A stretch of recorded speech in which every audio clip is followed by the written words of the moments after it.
So you have to install what is called the de-jitter mod to get it to show up correctly on stuff like the OSSC. So not only did I have to install the RGB mod, I also had to get it de-jittered so it actually show up on his OSSC. So I get the kit. I managed to find this kit that has both of them on one board, so I don't have to order them separately and install them separately. So I get console number 1, I solder the thing onto the console, boot it up, and I just don't get any video out of it. As far as I can tell, I didn't make any mistakes or short anything, so I have no idea what happened there. Second console I buy, and each time I have to wait like a week for a new board to show up and a new console. So just keep that in mind. But I set that one up, and I do tests each step of the way, so as I add each new video mode, I bring it back upstairs and make sure it was still working this time. And I finished it, but I got greedy and decided, yeah, this is going really well, so I think I can do the advanced step of the mod, which is lift one of the sub-carrier pins. Pause this quick. I just want to talk about this section. So imagine having to play a minute or a minute and a half to get to this section each time, only to find out that you jumped on one of these teeny tiny little platforms just slightly off. Ooh, man. It takes a lot of practice, I have to say. Yeah, because there's... But I'm doing really well this time. For some reason, when Arthur jumps, he can't move back and forth in midair, unlike a normal human being. This is another really hard section of the game, but this is where we talk about Ethan and Mikey disagree about video games 101. Here's another classic example of Ethan and Mikey not agreeing on something. So when you play this game, you jump, you have to commit to it. You can jump straight up or you can jump to the left or right. And you can't control where you are going to land.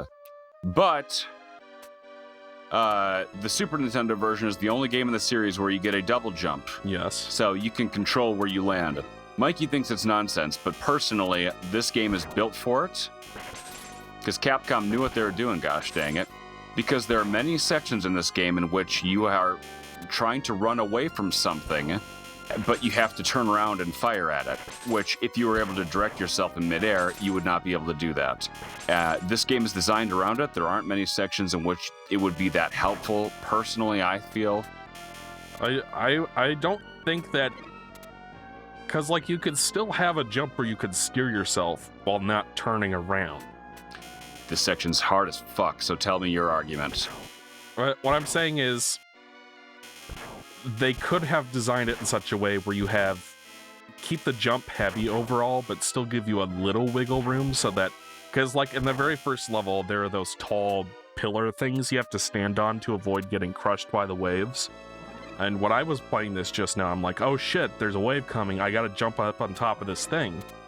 But if you're standing exactly directly next to the pillar and you try to move up over it with a double jump, it won't work.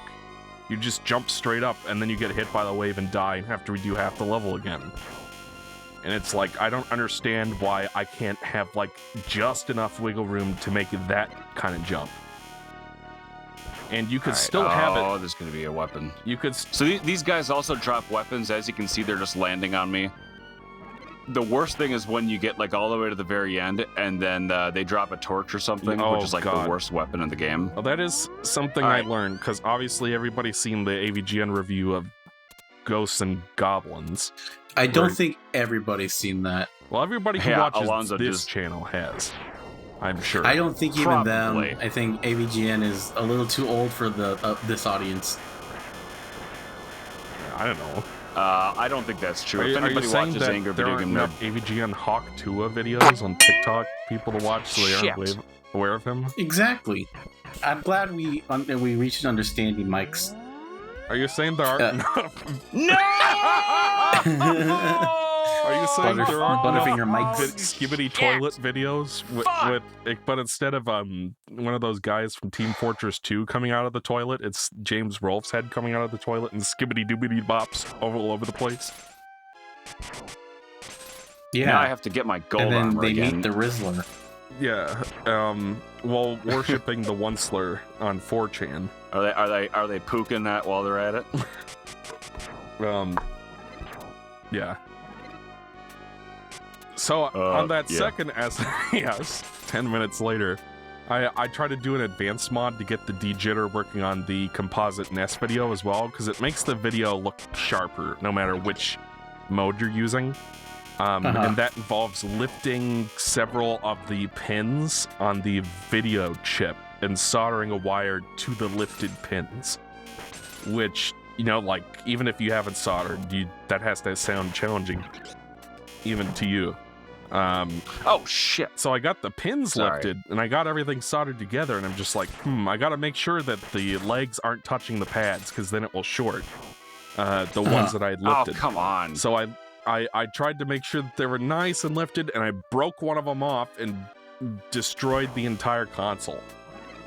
So then I had to get a third one. Mikey has like an entire mountain of consoles that he's borked in his house. It's like a graveyard in there. Well, to be fair, just like his bathroom. I did manage to do the CBI all by myself without breaking anything. And I got the rarest console that he has, fortunately. It's how many Nintendo 64s have you broken, Mike? Well, back in 2017, when I was still learning this shit, I broke like probably 2 of them trying to get the RGB you said working. Like 3. It was 2 or 3. I don't remember exactly, because this was like 7 years ago. But recently, that N64, I fried it. Yeah, look at this. I could have just gotten that axe. I'm going to jump over it, and there's going to be another one right here. And it'll usually knock you back into it. Oh, look at this. Yes, if you get this shield, this is only in the Super Nintendo version. If you get that shield and you get hit by a small projectile in the direct spot of your body that it is, you will get an extra hit. Instead of 2 hits, you can have 3. Isn't that nice? But only projectile. You're nice. Pretty much, I don't know. It seems like it decides when it actually works or not. Indeed. Yeah, so I ended up having to get a third one.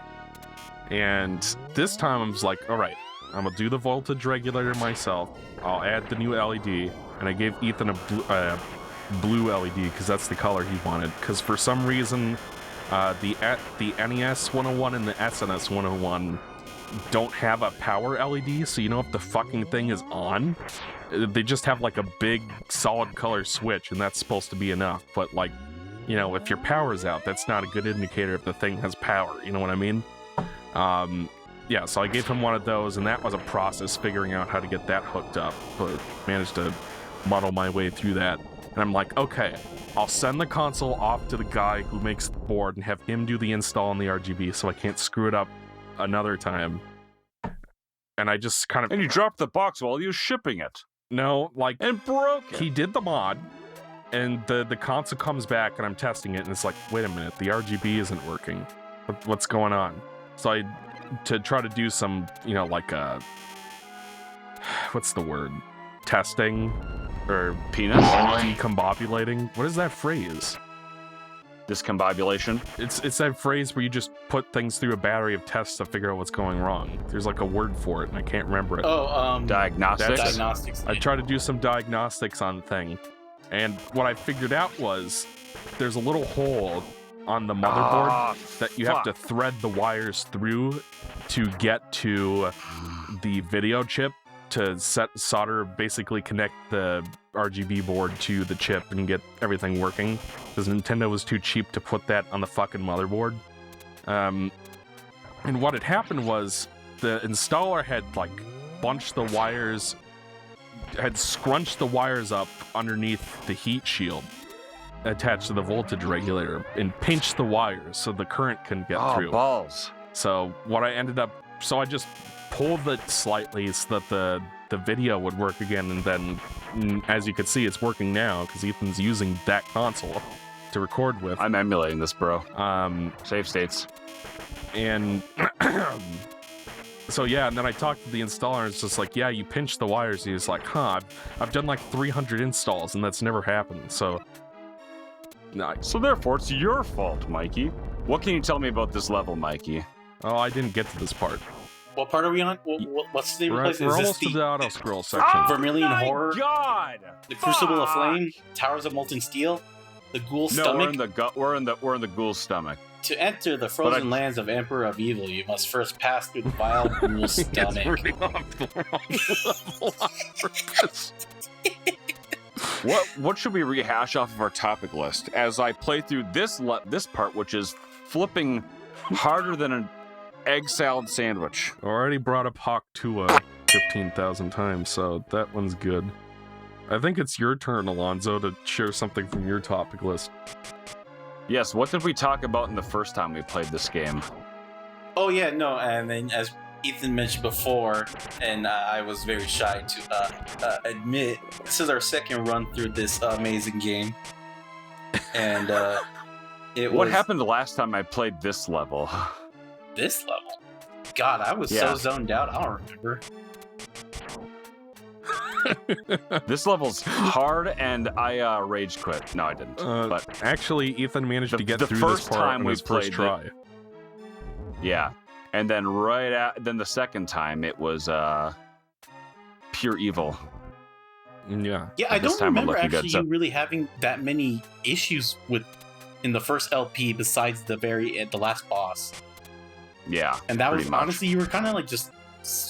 Well, the funniest part was, Mikey interrupted Alonzo, but Ethan got that ice level, the mountain level, and he's just like, "Oh, this is the least difficult level in the game," and then he died like 15 times to this one wolf that's sitting on a ledge. It was a lot funnier the first time, but that footage is gone, so now we get to face the easiest boss. The dragons that.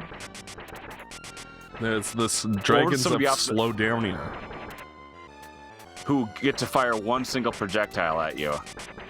Wait, did you see that one? Did you see that one bullet? And they can only pop up one shot every 5 minutes. Every 5 minutes. You like the heart back there? Yeah, that's not connected to anything. It's not even pumping. It's not even pumping. But it ain't connected to nothing either. Well, we made it out of the devil's bunghole. And now we are on to the